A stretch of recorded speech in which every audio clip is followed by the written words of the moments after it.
Hi, this is Ann the Raven, live in studio with 88.5 the SoCal Sound, as well as Music You Can See. I love it. I love it. And we're talking to one of the guys that's going to be playing at Ann the Raven's birthday party this year. His name is John Geiger. Did I pronounce that right? Absolutely. Head of the class. Tell us a little bit something about you, John. I grew up in New York City. Went to study at the knees of some of my heroes who took me on, became mentors of mine that I found playing around town. They weren't necessarily traditional teachers, but they were people who I loved. Some jazz artists, John Scofield, Mike Stern, and Hiram Bullock, Emily Remler. That sent me off to Boston to go to music school. All of this started though because I heard B.B. King's live at the Regal. Yeah, and I got that. And I heard, Paul Butterfield live at Woodstock with Sanborn in the horn section and Buzzy Fighton playing guitar. And, it was back in the day of the beautiful thing about records for this path. I'm getting choked up because it's such a powerful thing that doesn't often get spoken to, is that if you were bitten by this bug, you could open up that cardboard cover and pull out that record with the liner notes, and you could see each song, who played what on each one, and that guy had this kind of sound here and that guy did this kind of sound there, and you became a student without ever thinking you were a student because you were filled with love and joy. And that's what ended up biting me and sending me to try to find those people to study at the knee of, to find the players who I wanted to honor the music by living up to the standard that they set, and sent me on to Texas. I spent 10 years in the Austin scene down there. Very proud of that time and being embraced there, and all the people that felt like graduate school. Antones and all the amazing players. I just had nothing but respect all along this journey.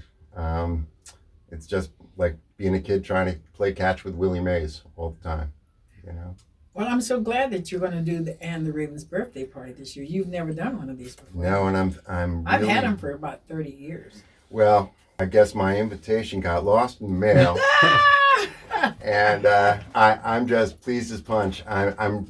Seriously, I'm deeply gratified, and I'm very honored. It's very meaningful to me to be a part of it, and I appreciate it. We're going to keep the blues alive. That's what we're going to do, John. Well, I think, this is a serious thing. I think that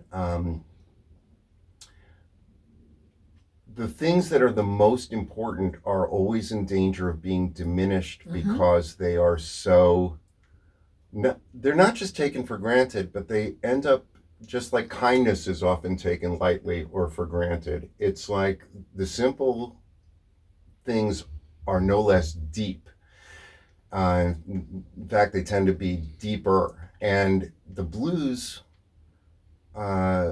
is not a simple music. It may have a construction which is different than giant steps, but the depth of it is just as powerful as anything else. And so to keep this music alive is really staying in touch with our deepest levels of passion and humanity, and sharing that common song that, whether it's spoken to in song or not, we all are living. So keeping the blues alive is really just staying in touch with ourselves. I never thought about it like that. I always thought keeping the blues alive was making sure everybody don't forget the old timers and what they did. And I play songs now that they were talking about their time, but it also will work for our time. So it's almost like they knew something in advance.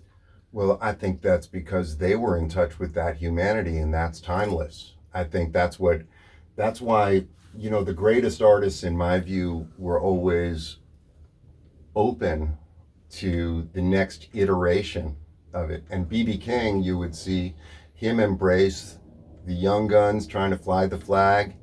You'd see these guys, Buddy Guy, B.B. King,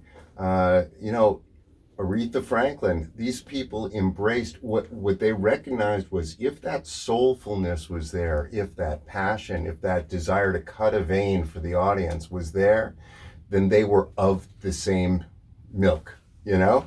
And so I feel like, yeah, they knew something. They knew there was like a barometer for truth in the music. And they could recognize it even if somebody was younger, if they were still coming from the same pool that was of the old days, the old ways. John, are you playing anywhere around town?